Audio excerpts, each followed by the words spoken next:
September 29th of 2018, I allowed my then 11-year-old daughter Piper to go on a school field trip. It wasn't just a school field trip. The entire field trip was organized, promoted, and ran by Principal Ty Bell. But not as principal. He was actually promoting his own company called Educational Youth Tours of Oklahoma. Educational Youth Tours of Oklahoma is not registered in the state of Oklahoma with the Secretary of State, nor is it insured. Our checks were made to be made payable to Educational Youth Tours of Oklahoma, but I did not know this. I made my check payable to Cleveland Elementary. Principal Ty Bell called me and asked if he could alter the payee to the check. He didn't say, can I alter the check so that it can go in my bank account? He just asked if he could alter the check, and I thought, oh, well, maybe it needs to go to like a PTA account or a separate fundraising account. So sure, do what you need to do. I gave him permission to alter that check, but I certainly did not know I was giving him permission to alter the check so that it could go into his personal bank account. September the 29th, and we're at the school really early. All the kids are excited. The teachers and parents are helping load the buses and so forth. And so Piper chose a seat, and when I was looking through the windows on the school bus, I could see shoulder harnesses. So I'm like, oh, awesome. Our school bus is equipped with seat belts. So Piper picked a seat, and I'm standing outside, and we're signing I love you, and I tell her to buckle up, and she responds back to me that she can't, that there's nowhere to buckle in, and I said, well, look around, search for a seatbelt that works, and sit there. And so she looked around, she changed seats, she looked around. There was not an accessible lap belt anywhere near my child. And I later learned that there were not accessible lap belts anywhere on the bus. I heard a rumor that there was one, but there were not. When I walked the bus myself at the school bus inspection, I did not see any accessible lap belts except for the drivers. So Piper's on the bus, and she is sitting by a friend, and they are now en route to Texas. I'm able to stay in contact with her via text, and I'm getting some text updates from the teachers. I know they stopped at Babe's Chicken House, they did a dance, they had a wonderful time, and then they went to Buc-ee's. And this is where the story starts becoming very convoluted and very messy. The children report, Piper included, that the money was left at Buc-ee's. That one of the teachers or the principal, somebody left the money bag at Buc-ee's. So they left Buc-ee's, got some distance away, and realized they didn't have the money bag, so they had to turn around and go back to Buc-ee's. I've asked the question repeatedly of, was the money left at Buc-ee's? Was the money recovered? No one will answer these questions. Another mom I know was asked to see the video from inside the school bus relating to the Buc-ee's trip and the missing money, and no one will answer her as well. So as the principal, Ty Bell, is driving Piper's school bus, and it's on a road he doesn't know, unfamiliar, it had been raining, but at this point, Principal Ty Bell loses control of that school bus. The bus crossed the incoming lane of traffic, spun, right, and then he used faulty action, and the bus rolled 1.5 times before hitting a fence and then rocking back on its tires, okay? Now, let me tell you what my child told me first. My child told me first that Mr. Bell was turned around and talking to a teacher, and I thought, maybe she meant earlier, I didn't understand. And then my child also told me that after the bus stopped rolling and she woke up because she had lost consciousness, she believed that the principal and the teachers were dead because they were just gone. That she's looking for them and she cannot find them. Now let me tell you, on March 18, 2019, I was allowed to watch the video from inside that school bus. Principal Ty Bell was turned around and talking to 5th grade teacher Janice Campbell, and I don't mean like this. He had one hand on the wheel, his entire upper body was behind him, and he was pointing back like this with his head thrown back. He was not looking at that road. He lost control of that bus because he was not looking at that road. And this wreck was completely preventable. I asked the investigating officer as well as the Lampasas County District Attorney, why was he not charged with distracted driving? He was not looking at the road. And I was told Texas does not have distracted driving laws unless a cell phone is involved. Therefore, if Tybell would have been on his cell phone having this conversation, he would have been charged differently. But because he was just his entire upper body turned around, hand pointing behind him, laughing, he only was charged with two things: unsafe speed and faulty action, which meant that once he lost control of the bus, he did not know how to safely regain control of the bus. Therefore, his direct actions not only caused the wreck itself, but the rolling. Now, if this isn't enough to outrage you, let me tell you what happens next. That bus rolled 1.5 times, and I saw my child on a high-definition camera. And she was sort of sideways in her seat because she had just adjusted her pillow, and so the wall is here. This is the window, and this is the wall, and her pillow's right here, and she's kind of got her back like this to it. So you see, when the bus spins, she's grabbing out like this with all the other children trying to brace themselves. And then when the bus rolls, the first thing you see is she hits right here of her head, right above the window on that metal thing, and that's what knocked her unconscious. Then the bus rolls. And at that point, you lose her and all the children and the luggage. But I can tell you that after the bus rolled, she was 4 rows forward into the opposite side of the bus. And she climbed out of a pile of girls.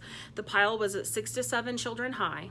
She climbed out, and my child stood in that seat in front of the high-definition camera number 3 and was in a state of shock, looked very confused, was looking for help. You watch her look for help. Where's my teacher? Where's my principal? Looking for help with just shock and trauma on her face. A few seconds pass, and then you really see it register. She starts screaming. The screaming on the video was so intense that I had to ask them to turn off the sound. I could not handle it. I started shaking violently, and I put my hands over my ears, and I asked them to turn the sound off because I could not handle hearing the terror in those little girls' screams. So after Piper stands up, there's like 6 girls or so in a pile. Some are conscious, some are unconscious. And Piper, one of her little friends, is there, and Piper has a broken shoulder, and she starts trying to pull her friend out of that pile of bodies with the broken shoulder. And you see her grabbing her shoulder and pulling on her. Now, if my then 11-year-old child, who suffered a traumatic brain injury, who had lost consciousness, who they thought she had internal bleeding, and definitely in shock, if she knows to not abandon her friends and the injured, why didn't the adults that were on that bus? So after the bus stops, Principal Tybell has one hand on this window, right? Because he's bracing himself. He gets up, he undoes his lap belt, and he just exits that bus. He does not turn around. He does not provide comfort, care, first aid, or assess any child on that bus. He had to maneuver and wiggle to get out of that bus. He had to fight to get out of that bus because the door was broken and there was debris everywhere. Okay? That man just abandoned our children. Now it gets worse. The 5th grade teacher, Janice Campbell, chatty teacher that Tybell was talking to the whole time, guys, she did the exact same thing, only slower. She did not turn around, she did not comfort, she did not assess, she did not provide first aid. She just saved herself and only herself, and you watch her get off that bus. And I understand that she was injured, but she still had to wiggle over all the debris and the broken door and everything else, so she wasn't too injured to save herself. Meanwhile, you have bodies of children everywhere. Bodies of little girls that were abandoned after the wreck that these 2 people caused. And you can bet I'm mad as hell. And I'm mad as hell because Norman Public Schools knows this. They've known this from the beginning of the wreck, and they've hidden it. They've hidden it from parents in the school district, and they've hidden it from the community, because once this truth gets out, no one will have confidence, or no one should have confidence in Tybell for certain as a principal, and you'll have to make your own judgments about teacher Janice Campbell. Now, mass casualty protocols were put in place Our children were left alone on that bus until Good Samaritans began boarding that bus. They were alone on that bus several minutes before strangers boarded that bus to help our children. It's insane, is what it is. So they began transporting children. The first people I talked to on the phone were actually, just Good Samaritans. And then I finally started talking to emergency personnel. They told me that Piper had a concussion, she had a bump on her head, and that her shoulder was dislocated. Piper was transported to Carl Darnell Army Hospital at Fort Hood. And there they called me and told me that she had internal bleeding, but that it was not an urgent situation. I was only about maybe 3 hours away at that time. They were going to wait until I got there, assess her again, and if she needed surgery, they would do it at that time. So I'm racing to Texas just as fast as I can. I stayed on the phone with Piper almost the entire time. All you could hear was screaming and crying children. It was incredibly traumatic. But once she got to the Army hospital, I felt better. She did not dislocate her shoulder. She broke her shoulder. And they did 3 fast scans, showed, the first 2 fast scans showed internal bleeding. The 3rd fast scan showed it gone, that she wasn't bleeding internally. So they got another doctor to do a 4th fast scan. And at that point, he looked at Piper and he said, "You got a miracle, little girl. You don't need surgery." They kept her several more hours for observation, and then they allowed her to go. They told me to get her into the doctor as soon as possible because she had, bruised ribs, bruised clavicle, broken shoulder, and we didn't know the extent of the concussion at that point. And she was later diagnosed with a traumatic brain injury, and now she has severe PTSD. So my frustration as a mom comes in several points in this. So immediately after the bus crash, of course, the media is calling. They're wanting to do interviews. They're wanting to talk to children that were on the bus. Piper had the choice of doing a couple if she wanted to. I think she did 2 total. So a reporter with Channel 25, our local Fox network, named Chris Stanford, immediately began contacting me and asking me what could I tell him about Principal Tybell. And, we were all in a state of shock. And I literally wrote to him, that man would die for our children. I did, because I believed it. And meanwhile, we are organizing as parents. We had a meeting at McAllister's. There was lots of communication about coming together and supporting Tybell. Support Tybell. He is devastated. He is so upset. It was just a bad accident. So we did. We all wrote letters of encouragement. We sent cards. I sent an audiobook that I thought would help him. But he also stayed very far away from at least me. Like, we did not have a conversation. Someone else was assigned, an assistant principal was assigned to deal with Piper and me. He would not meet with us again, which I thought was really suspicious. So meanwhile, we're all being encouraged through the PTA. We're all being encouraged by other parents to reach out, support Tybell, show Tybell love, blah, blah, blah, blah. So the reporters are contacting me and asking me questions, and I'm just refusing because I'm like, there's no way. He is so sorry. The PTA is coordinating all this love for him, and I'm not going to be the one that does anything, against that. So fast forward a little bit, and I think it was a little over a week, we got our refund check for the school field trip. And my refund check was on a personal account of Tybell. I found that so weird. Why was my school field trip refund check on Tybell's personal account? So I sent him an email and, was like curious because if he did lose the money at Buc-ee's, and he had to go take out a loan to cover all of these parents and their money, I wasn't going to cash the check.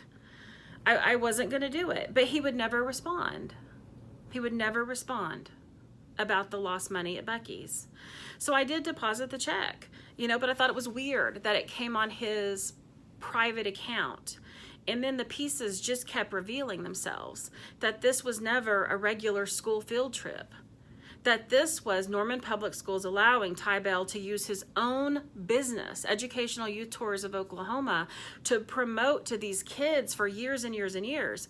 And I know that they're saying the school issued a statement saying that they are unaware that Tybell ever made money off the students. But that's not the same as saying Tybell never made money off the students. It was an illegal, unregistered, uninsured company. illegal, unregistered, and uninsured. And at one time, that bank account had more than $33,000 in it, according to the investigative report from Channel 25. So saying we're unaware that he made money by selling field trips to students and saying we are positive he never made money off selling field trips to students, those are two different things. Those are two different things. Now, this gets a little crazier too, because it was actually that reporter, Chris Stanford, who told me there were cameras on the bus. I had no idea. I contacted the administration because, my God, I did not want that released. And I spoke to COO of Norman Public Schools, Justin Milner. Justin Milner said, "Oh, Mrs. Draper, do not worry about it. We will make sure that video never gets released." And I'm like, oh, thank God. I can't imagine the trauma that would do to my child, right? And I said, well, does the video show anything? Oh, well, I had to watch it, Mrs. Draper. That's my job. But I can promise you this. Mr. Bell had both hands on the wheel. He was looking forward at the road, and his phone was in his pocket. You can trust me. I watched the video for myself March 18th. Ty Bell was not on his phone at that point, but he did not have two hands on the wheel, and he was not looking forward. So from the moment school officials saw that video, they knew the cause of that crash, and they knew the actions of both Ty Bell and Janice Campbell in the moments after that crash. They knew that those two people abandoned our children. I thought school officials were supposed to be first aid certified, especially if you're taking a bus full of children out of state. Why don't you know what to do in emergency? I mean, at the minimum, if you didn't know what to do, stay with the damn kids. Stay with them. Even if all you can do is say, it's okay, guys, help is coming, help is coming. But no, you abandoned 24 children. Some were conscious, some were unconscious. All were injured. All were traumatized, and all were scared out of their minds. And these two people that we entrusted with our children just hopped off that damn bus. You bet I'm mad. And the cover-up just continued. And then you find out it's not even a real school field trip. It's Ty Bell's illegal, unregistered, uninsured company. Then the hits get even greater. Norman Public Schools and their insurance company file something called an interpleader against the parents of every child that is in the school bus wreck. Basically what they say is, we only have $1 million in insurance for all 24 children and the 3 adults that were on the bus. There's not enough money to pay everyone's medical bills. So what we're gonna do, so we can keep our hands clean, right, is we're gonna give the $1 million to the court, and then you parents fight each other to see whose medical bills get paid and whose don't. It is true, there were children on there that were not hurt very much at all. There were children that probably only, had minor injuries and now, have some nightmares and some PTSD issues. But there were also some very serious injuries. My daughter has a traumatic brain injury, and she will need long-term care. Long-term care. And she won't get it through the lawsuit. She will not get it through that because there's not enough money. And I'm not comfortable fighting other parents to say my kid's medical bills get paid over your kid's medical bills. Piper was not the most seriously injured child. I want to be very clear about that. Piper's row held some of the most serious injuries. But I'm only telling Piper's story. I don't have permission to tell anyone else's, which gets to the last part of this puzzle. So in the weeks after the crash, the PTA organized. We were really encouraged to reach out and support Ty Bell, let him know, how much you love him, support him, all of the above. After I watched the video from inside the school bus on March 18th, I began demanding that the cameras 1 and 2, just those 2, be released. If you have a child in Norman Public Schools, you deserve to know the truth. Okay, so cameras 1 and 2 will show you Ty Bell's face, what he's doing, and his conversation with the teacher right over here, and then it will show you out in the road. You will not see the children in those videos except for the very, very end when they're being offloaded off the bus. But what you will see with cameras 1 and 2 are the cause of that crash and the actions and inactions of Ty Bell and Janice Campbell in the moments leading up to the crash and in the moments after the crash. I'm fighting for those 2 cameras to be released. You deserve to know the truth. Okay? You deserve to know the truth. Now, Norman Public Schools is making sure that those videos are never released, because if they are, there's going to be a lot of accountability. The people that let Tybell remain in his position as principal and take some of those same kids on a second field trip to Camp Goddard in the same school year, it's insane. Okay? But let's go back to the PTA. So we're all supporting Tybell, we're all loving Tybell until I saw the truth. And then I began to demand the video be released. One of the posts I had made was in support of Tybell on my Facebook page. When I saw the video, I edited it and I said, this man is no hero. You need to demand the truth now. Demand that cameras 1 and 2 are released. If you have a child in the school, you need to know the truth, right? That's what I did. So I began being harassed by PTA moms. One PTA mom in particular, Stacy Proctor, called my work and asked me to call her back. I texted her and said, what is it you need? And she said, I need to talk to you. And so I said, okay, I'm not going to argue with you though. So if you start arguing in any capacity, I'm hanging up, because I figured I knew what this was in regards to. So I call Stacy Proctor and she wants to know how I somehow got her to share a post condemning Tybell, because she would never do it. Well, I edited the post. I mean, it was plain and simple. Anyone with any basic understanding of posting and editing could understand that. So she wanted to know how I tricked her, how I manipulated her. I said, look, I didn't hack into your Facebook. Okay, but I can't explain to you why, you shared that post. You chose to share that post, before I edited it. So anyway, she then immediately started rapid texting me, telling me I was everything that was wrong in the world and I wasn't a very good Christian because Christians are supposed to forgive. I blocked her. I'm not going to have this conversation.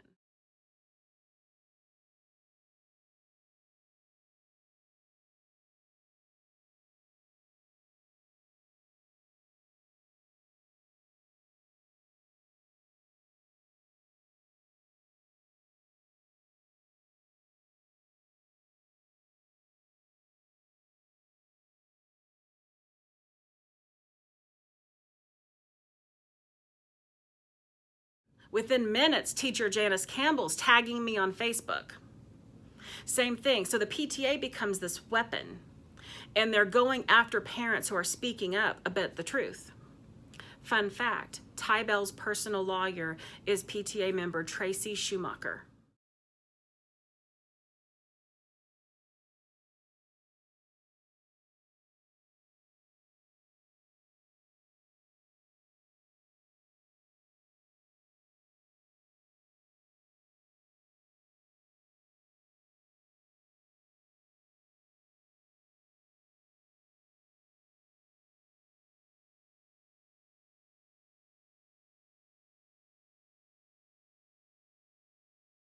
She's who represented him. And if you go to Cleveland County PTA Facebook page, you'll see that she was also the one who did the jogathon last year. So at Cleveland Elementary, the PTA is now basically a weapon. Mean Girls Wear Pink on Wednesday kind of weapon. Or is it Tuesday? Whatever day Mean Girls Wear Pink. That's what's happening. Now, an additional fun fact is, after harassing and intimidating anyone who's asking that the truth about the wreck be released, these moms, these PTA moms, have formed this whole, I'm going to call it like a secret society, where they go against anyone wanting the truth out. Guess who was just hired as a brand new kindergarten teacher at Cleveland Elementary? Stacy Proctor. Tybell rewards his friends very, very well. She was silencing anyone who was speaking out about the crash, and she's rewarded with a wonderful new kindergarten teacher position. It's on the website. Go look for yourself. So I'm one of the only ones that child was in the wreck demanding the truth. Others are afraid. Several of the parents actually work for the school district. They can't speak out. Several of the other parents' children are still at Cleveland Elementary, and they seriously fear retribution from speaking out. Some of the parents are afraid of the social pressure from the other PTA moms. Their kid won't get invited to the birthday parties and the slumber parties and all of these things that happen, so they're not speaking out. But you see, none of that matters to me, because my child has a lifelong sentence of a traumatic brain injury with severe PTSD. She will always be at risk for further brain injury if she hits her head. It's a lifelong sentence because a principal did not look at the road when he was driving 24 children. That's insane to me. That's crazy to me. So I don't care about the social pressure from the PTA moms. I just block them and move on. It does not matter to me. It doesn't matter to me if teacher Janice Campbell tags me in 1,000 Facebook posts. But what I found was interesting was within 10 minutes of Stacy Proctor calling me and then texting me, Janice Campbell was tagging me on Facebook. I honest to God, do not care. My child is broken. She has a traumatic brain injury. She had a broken shoulder. She had a bruised ribs, bruised clavicle, and whatever happened with the internal bleeding, I don't know, but I know it was there and I know it wasn't. She's been diagnosed with severe PTSD. It's a year later, she still has to ride in the back seat because if she gets triggered when we're going down the road, she will go into fight, flight, or freeze, and she always goes to fight, and she hits and she kicks and she screams. I have audios of her in the car having meltdowns just that I could play it for her doctors so that they could help me with her. My child is in trauma-focused cognitive behavioral therapy every single week to deal with the trauma from the wreck. And then she sees a neurologist for the traumatic brain injury. And it's still not enough. Oh, and a neuropsychologist as well. Until someone proves to me that the children are safe, I see this as a huge liability. I'm asking for transparency and accountability with Norman Public Schools. The superintendent knew this truth the whole time and hid it. Justin Milner lied to me directly about what was on that video. They all allowed Ty Bell to remain principal of that school. And then they allowed Janice Campbell. Now, she's iffy for me. She contributed to the wreck. But that was her boss she was talking to. So could she have said, hey, boss, stop talking to me and turn around and look at the road? Well, I would have. I would have, because children's safety means more to me than it maybe does to her. But the fact that she got off that bus and abandoned those children, that's a problem. That's a huge problem. And I know she was injured, but she wasn't too injured to climb over. Why didn't she just stay where she was until help could come if she was that injured? But she maneuvered through all that stuff, and she had to wiggle out of that broken door just like Ty Bell did. It wasn't just a hop and a skip and a jump to get off that bus. You had to work hard to get off that bus. So that is where I am. And if I do nothing else, I want to make sure that every parent in the Norman Public Schools, Norman Public School districts, that you know what happened on that bus. That Ty Bell was turned around. He had one hand on the wheel, one hand pointing behind him, and his head was thrown back. That immediately after that crash, instead of tending to comforting or even assessing the damage, both Ty Bell and Janice Campbell hopped off that bus. Both of them just got off that bus. And then I want you to know that the entire field trip wasn't really a school field trip at all. That those checks were deposited into Ty Bell's bank account, and the refund checks came from Ty Bell's bank account, and that Norman Public Schools was allowing Ty Bell to promote his illegal, unregistered, and uninsured company at that school for God knows how many years. If Educational Youth Tours of Oklahoma was insured, maybe there would be enough money to pay all these children's medical bills. Maybe. I hope that there's enough red flags here that you will help me in demanding transparency and accountability. I pray that that is the case. I pray that this opens your eyes to what's happening in our school district and in our town, and that you help me be a voice for change, for transparency, for accountability, but mostly for the safety and well-being of our children. I let my kid go on a field trip, and it changed her life forever in a very bad way. It could be your kid, could be your niece, could be your neighbor's kid. All I did was say yes to a field trip that lots of other parents had said yes to before, and had that bus not crashed, none of this would be exposed right now. We wouldn't know about the illegal, unregistered, and uninsured company, Educational Youth Tours of Oklahoma. We wouldn't know the real cause of the wreck and the actions of those we trusted with our children afterwards. I don't hold anyone responsible for this, but those who are responsible. My child stayed out of school all last year. There are people at that school that I'm very, very, very deeply grateful for. Assistant Principal Miller is one of them. Counselor Rhonda Burton is another. I think they are just excellent people. They might not like me very much now, but I still like them. And I'm still grateful to them. It's important that we only hold those that are accountable. You know, that we not paint everybody with this paintbrush. But Ty Bell's responsible. To some extent, Janice Campbell is responsible. You'll have to decide what you think about that. But also the superintendent and the COO. And then the school board. How much do they know? Are they allowing this to happen? There's a lot of questions. And we have a choice. We can let it slide and just pretend like it didn't happen, and pretend like 24 children weren't injured and seriously endangered and neglected that day. Or we can demand better for my children and your children and everyone's children in the school district. I vote we demand better. I bought my house in Norman for a reason. I purchased it in that school district for a reason. And I'm willing to fight to make it better. Please coordinate with me. I would like to make a unified voice at future Board of Education meetings to demand some transparency and accountability here.